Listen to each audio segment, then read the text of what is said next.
In the world of the bold and the beautiful, peace is rarely permanent, and love is never simple. At the heart of this restless storm sits a man many consider a patriarch, a legend, and a romantic at heart, Eric Forrester, a man whose past is painted with elegance, scandal, and heartbreak. Now, in a new chapter of his life, Eric appears content, at least on the surface. His marriage to Donna Logan has brought him a kind of soft joy, a return to warmth and stability after years of emotional turbulence. But in Los Angeles, especially under the glamorous yet turbulent roof of Forrester Mansion, even the strongest foundations can tremble under the weight of secrets. Donna Logan Forrester beams whenever she speaks of her husband. In recent interviews and family gatherings, she's proudly declared their second chance at love to be one of the best decisions of her life. After years of longing from afar, she's now back in Eric's arms. The butterflies haven't faded. The spark, she claims, is stronger than ever. But soap opera fans know that when things seem too good to be true, they usually are. Eric's past is riddled with affairs and emotional conflicts. From Stephanie to Brooke, from Quinn to Donna, he's always found himself at the center of entangled passion. And it's that very pattern, repetition of desire and nostalgia, that quietly returns like a whisper in the night. Could the man who once betrayed Quinn by reuniting with Donna now be on the verge of betraying Donna herself? And if so, with whom? This isn't just about infidelity, it's about a subtle shift in the heart. A gaze held for a moment too long, a touch that lingers, a shared memory that reopens an old door. Recently, the bold and the beautiful writers have laid breadcrumbs. Small scenes where Eric's compassion toward Taylor Hayes stretches beyond friendly comfort. Gentle conversations between the two, ones Donna never questions, have grown in depth. And although Taylor is now engaged to Ridge, again, that engagement hangs by a thread, especially with Brooke's presence always looming. In this fragile equilibrium, a single emotional misstep could trigger the collapse of multiple relationships. The Forrester family is standing at a crossroads. Ridge, once again, is torn between two women. Taylor, hopeful but haunted. Brooke, seemingly ready to reclaim what was lost. And in the middle of it all, Eric, quietly observing, quietly protecting, quietly yearning. Could it be that Eric sees in Taylor something Donna no longer provides? A different kind of intimacy, a challenge, a spark? Or is he simply playing the role of a supportive friend, unaware of the feelings blooming in the silence? In upcoming episodes, especially with the Italian arc on the horizon, long-suppressed emotions will erupt. Ridge's inevitable pivot back to Brooke may shatter Taylor's hope for a future together. And where will she turn when her heart is once again broken? All signs point to Eric, and this time it might not be a temporary misstep. It could be the beginning of an emotional affair with consequences neither Donna nor the Forrester clan see coming. As fans hold their breath, the question remains, is Eric Forrester falling out of love with Donna, or falling back into a love he never truly left behind? For Donna Logan Forrester, life has never looked brighter. Her days begin in the sun-drenched halls of the Forrester estate, often with Eric's hand wrapped warmly around hers, his voice laced with affection and admiration. In a world as cutthroat as fashion, Donna has carved out a space for love, safety, and certainty, something that seemed impossible not long ago. To Donna, Eric is not just her husband. He is her redemption story. After years of regret following their first breakup and the pain of watching Eric drift into other relationships, their reunion felt like a miracle. Friends called it fate. Ridge dubbed it a love that withstood time. Even Brooke, famous for her own complicated love history, smiled and offered her blessing. For once, Donna felt like the leading lady, not the supporting character. In her mind, the past had been washed clean. Eric's indiscretions, his painful marriage to Quinn, the emotional distance that once lingered between them, it had all dissolved under the promise of a new future. A future she believed was unshakable. But what Donna doesn't see, what she refuses to see, is that no marriage in the Forrester family is ever safe from temptation. Not truly. She's thrown herself wholeheartedly into making Eric happy. From coordinating family brunches to bringing his favorite lavender honey tea during long meetings at Forrester Creations, Donna is constantly proving that she deserves the second chance. She's convinced herself that love, real love, will be enough to hold him. But in her effort to nurture the marriage, she's become blind to the subtle cracks forming just beneath the surface. Cracks with a name, Taylor Hayes. Donna has always considered Taylor a friend, if not emotionally close. At least a respectful part of the extended family. She never saw Taylor as a rival. After all, Taylor was Ridge's. She was part of the long-standing tug-of-war between Ridge and Brooke. What reason would Taylor ever have to look in Eric's direction? That's the danger. Taylor, still licking her wounds from Ridge's emotional whiplash, has found a comforting presence in Eric. Their conversations have grown longer, more intimate. Their smiles, especially when Donna isn't around, carry the quiet energy of shared secrets. Taylor visits the Forrester mansion more frequently now, often under the guise of checking on Ridge or dropping off something for Steffi. But it's Eric who lingers with her in the sitting room. Eric who offers wine. Eric who remembers she prefers the piano played softly in the evenings. And Donna, she notices none of it. She's too busy planning an anniversary celebration for just the two of them. She's confiding in Katie about renewing her vows, even daring to dream of a surprise European getaway with her husband. Her trust in Eric is total, and that's what makes the tension unbearable to watch. Katie, ever the pragmatist, raises an eyebrow during one of their lunch chats. "You're sure everything's perfect?" she asks gently. Donna laughs. "Better than perfect. Eric and I are solid. I have nothing to worry about." But the audience knows better. The camera lingers on Donna's smile. Warm, unguarded, hopeful. Just long enough for viewers to feel the chill creeping behind it. Because while Donna plans candlelit dinners, Eric is quietly questioning emotions he thought were long buried. And Taylor, heartbroken and vulnerable, is the perfect mirror for those doubts to reflect in. In the shadows of the Forrester estate, the storm is already forming. One shared laugh at a family gathering. One late-night conversation that runs a bit too long. One moment when Donna opens a door and pauses, wondering why Taylor's coat is still hanging by the front entrance. It hasn't happened yet, but it's coming, and Donna doesn't see it. Not yet. Taylor Hayes had believed this time would be different. After years of watching Ridge Forrester oscillate between herself and Brooke Logan like a pendulum caught in an eternal storm, Taylor had dared, once more, to believe in a future by his side. Their recent engagement, intimate and genuine, had felt like a long-awaited vindication, a reward for all the times she had stepped aside, a reward for loving Ridge without conditions. But destiny, as Taylor knows too well, is a cruel writer. The Italian trip was supposed to be their turning point, a romantic getaway to solidify their love away from the ever-present shadow of Brooke. Taylor had packed light but brought heavy hopes. She had stood by Ridge's side in Rome, their hands intertwined, feeling for the first time that she was truly, completely chosen. And then, Brooke arrived. What began as a celebration of commitment quickly twisted into a haunting déjà vu. Old sparks between Ridge and Brooke ignited with a force neither of them could suppress.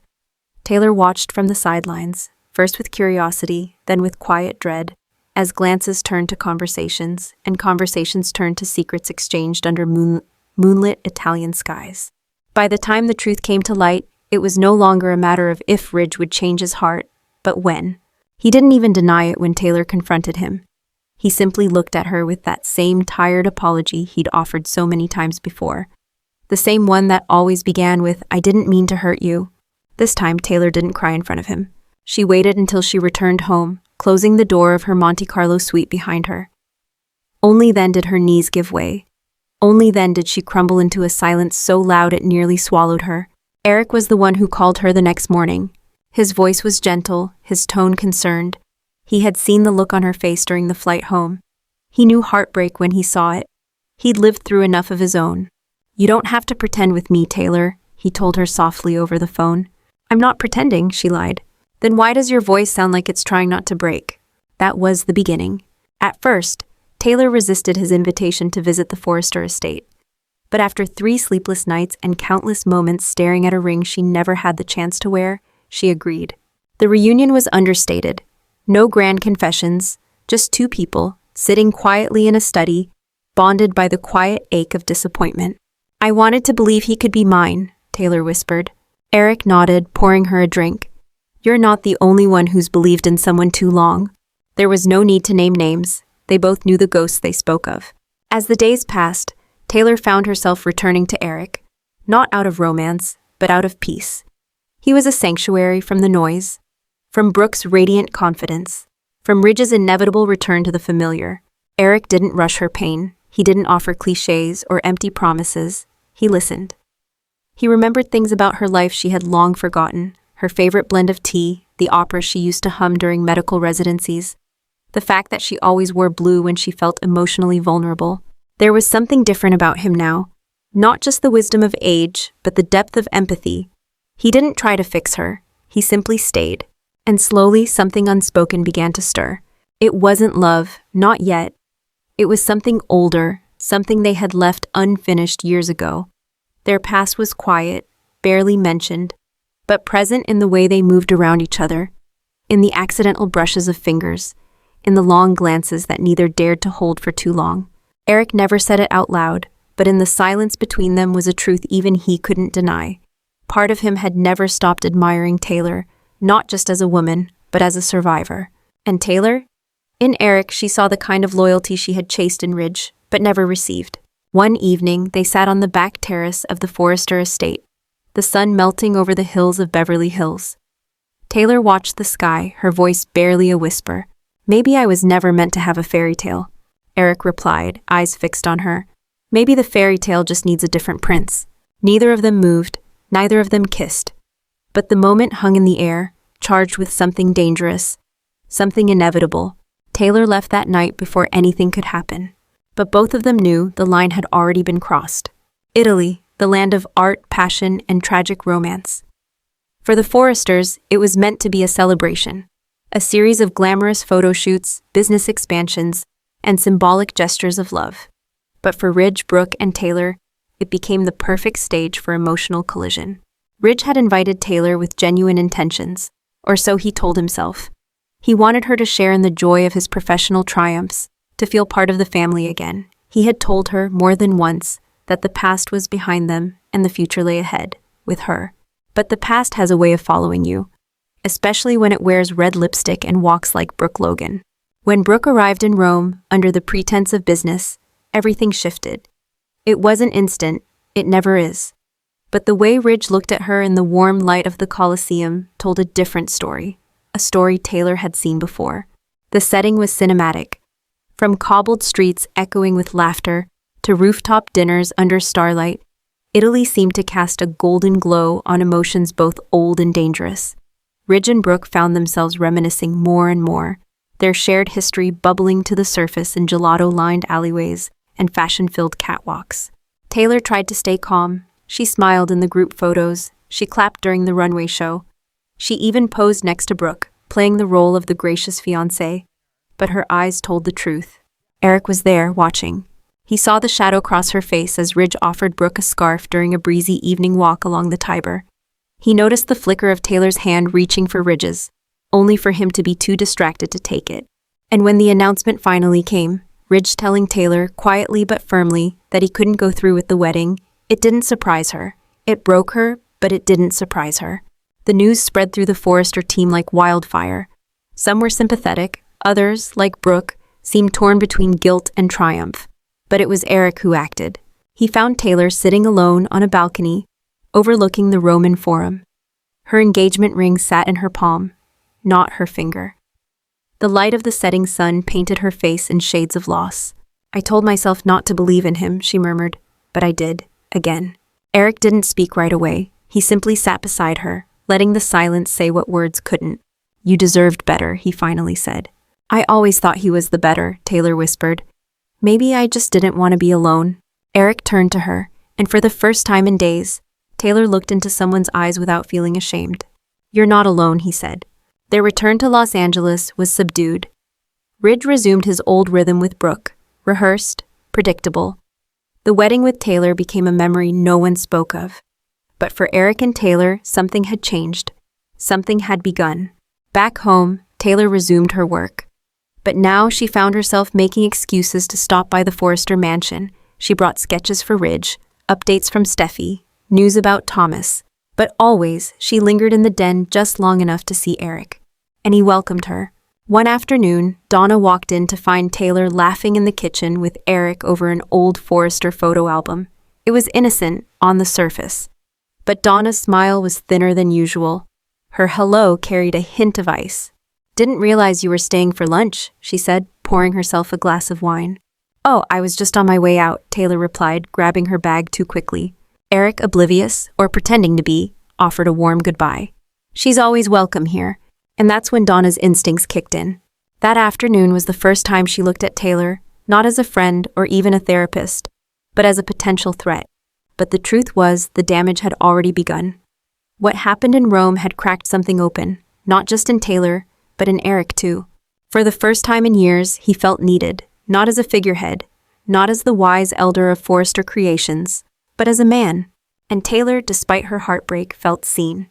The story of Ridge and Taylor may have ended in Italy, but something new, something riskier, was just beginning between Taylor and Eric. And Donna was about to find herself caught in the middle of a slow-burning scandal that would upend everything she thought was real. It started with silence. Not a kiss, not a whispered confession, just silence, long, loaded, and electric. Eric and Taylor had always been close.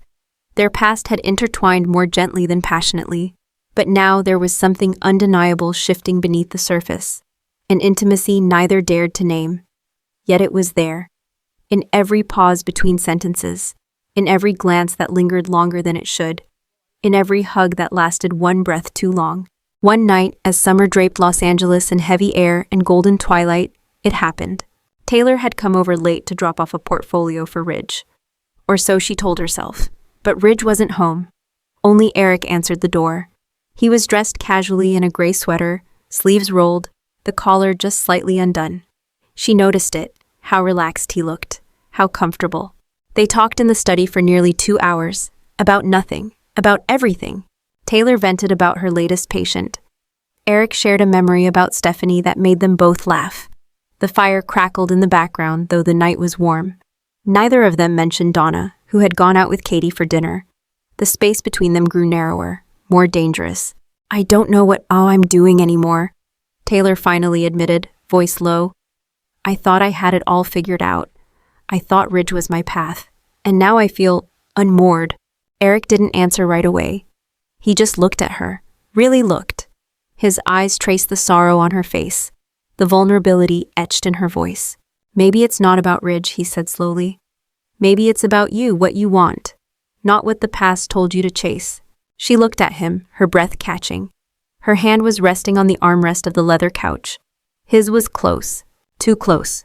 Then it happened. A hand over hers, a moment of stillness, and then a kiss. Not rushed, not wild, but soft, certain, the kind of kiss that asks a question and gets a devastating answer. They broke apart quickly.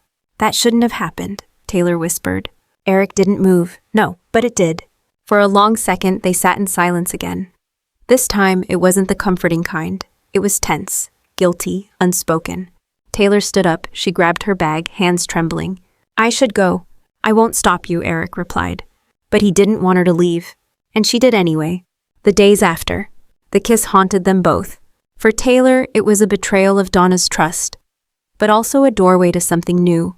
Something that, in her heart, she feared but couldn't resist. She told herself it was a mistake, a lapse. But then why did she keep replaying it? For Eric, the guilt was immediate.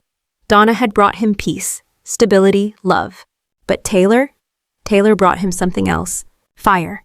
The next time they saw each other, it was at Forrester Creations. A crowded hallway, a rushed exchange. About the other night, we don't talk about it, Taylor said quickly, eyes darting. We forget it ever happened. Eric nodded. Of course, forgotten. But it wasn't, and they both knew it. That night, Eric called Donna and told her he was working late. Donna didn't question it. Why would she?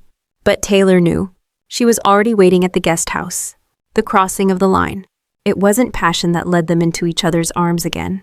It was loneliness, and recognition, and something neither of them had felt in years, being seen. They didn't speak much that night. There were no declarations, no promises, only closeness, only skin against skin, and breath tangled in the dark. Taylor cried afterward. Eric held her, saying nothing. He didn't have to. A new secret. From that night forward, they were changed. The affair didn't unfold in chaos. It was slow, methodical, stolen hours at the guest house, brief touches in the corridor, meetings under the pretense of old friendship. Donna remained unaware, for now. She still brought Eric lunch at the office, still bragged about their happiness to Brooke, still wore the necklace he gave her last Christmas like a badge of triumph. But small things began to shift. Eric became distant. Not cold, never cold, but thoughtful, distracted. He forgot an anniversary dinner, missed a brunch, blamed work. Donna nodded, smiling through confusion, but her eyes were beginning to narrow. The scent of unfamiliar perfume on his blazer. The silence when she entered the room and found him texting, too quickly putting the phone away. She wasn't suspicious yet, but she was beginning to wonder. And wonder, in the bold and the beautiful, is the first step toward discovery.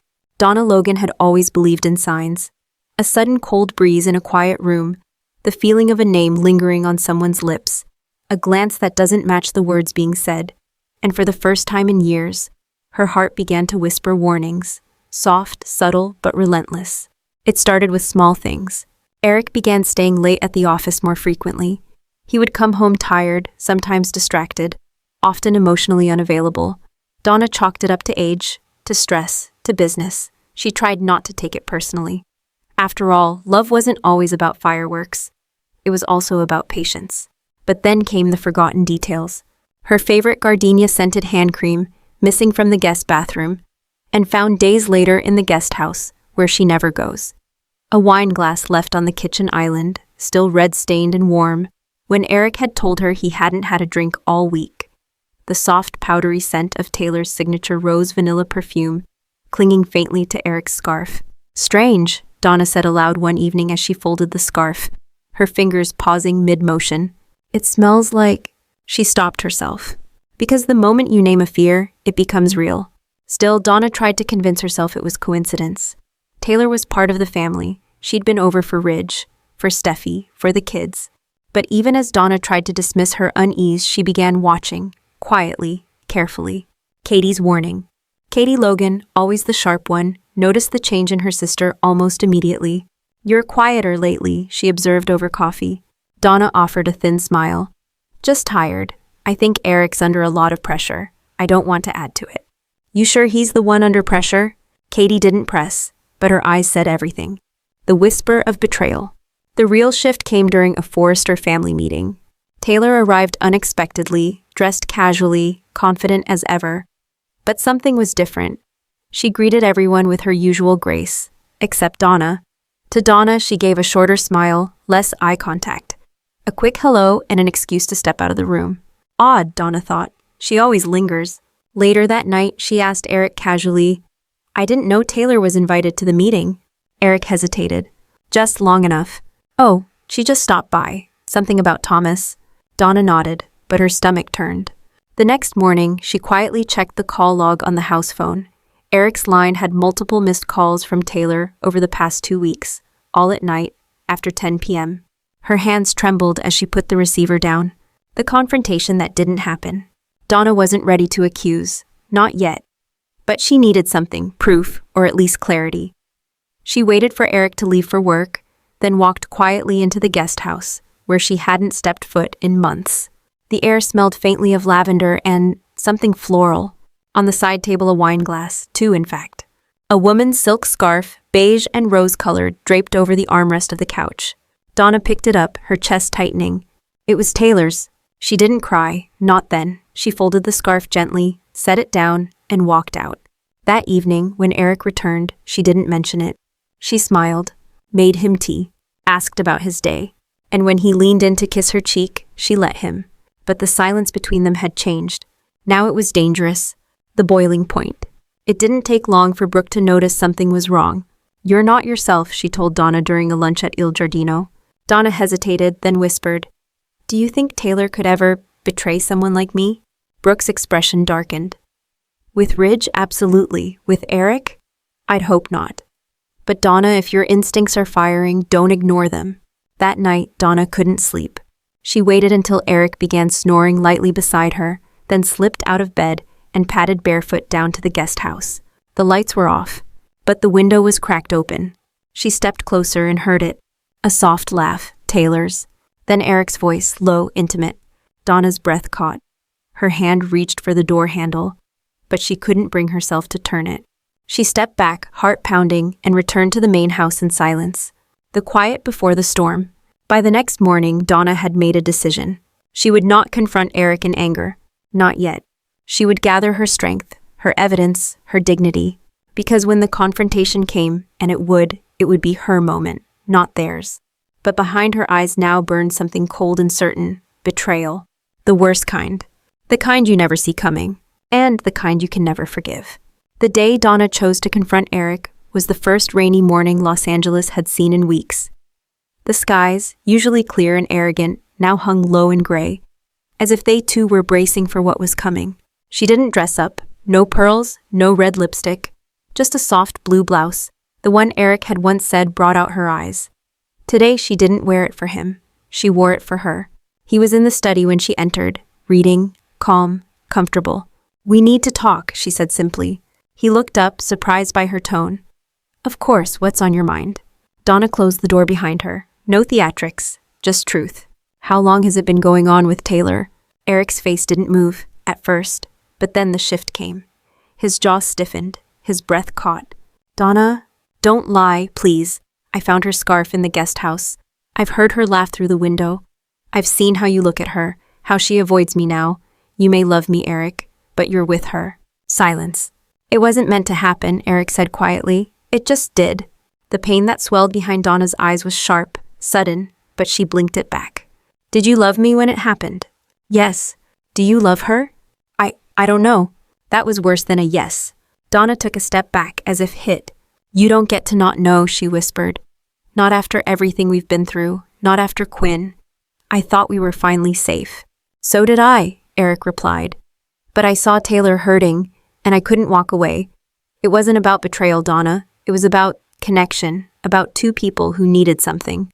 "And what did I need, Eric? Did anyone think of me?" His silence answered that question. The domino effect. Word spread quickly through the Forrester circle. Brooke was furious, not just for Donna, but for the hypocrisy of it all. "Taylor always finds a way into someone else's story," she said with a bitter smirk to Katie. "And Eric?" Katie asked. "He always finds a way to ruin something good."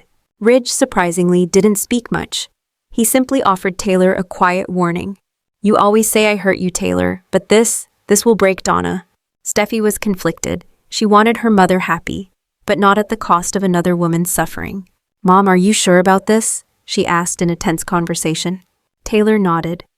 "I didn't plan to fall for him again, I just did. And he was there when I needed someone most." Donna's decision. In the days that followed, Donna moved out of the main house. She took up temporary residence at Brooke's place. She didn't yell, she didn't seek revenge. She simply disappeared from Eric's world. But her absence rang louder than any accusation. Eric tried to call, to explain, to apologize. But Donna answered only once. "You made your choice, and now I'm making mine." Taylor and Eric, the aftermath. With Donna gone, Taylor and Eric were free, technically, but the price was steep. Their moments together, once laced with excitement and secrecy, now felt haunted. They were a couple born not of passion, but of consequence. And while the affection was real, so was the guilt. Eric began questioning everything. Was this love? Or was it a reflex against loneliness? Taylor felt it too. One night, as they sat on the same couch where they first kissed, she looked at him with tears in her eyes. "Did we make a mistake?" "I don't know," Eric said. "But I do know we've lost something we can never get back." The future? Donna, meanwhile, began rebuilding. She poured her pain into work, into her sisters, into herself, and as she looked out one morning over the city skyline, a quiet strength settled into her bones. "Let them fall in love," she told Brooke. "Let them break each other." Brooke smiled. "You always rise, Donna, even when they don't expect it." At Forrester Creations, whispers of new beginnings stirred. Would Eric try to win Donna back? Would Taylor realize too late that she had broken something irreplaceable? Would Ridge intervene? Would Quinn return? The truth was simple. Nothing at Forrester would ever be the same again. But in the bold and the beautiful, change is the only constant. And love, fierce, messy, and tragic, always finds a new way to rewrite the story. Thank you for reading. As emotions unravel and loyalties shift, the bold and the beautiful promises new highs, shocking lows, and betrayals that cut deeper than ever before. Will Eric and Taylor survive the fallout? Can Donna rise stronger from heartbreak? And what surprise twists await the Forrester family? Stay tuned and don't miss a single moment of this unforgettable drama. Ciao e arrivederci.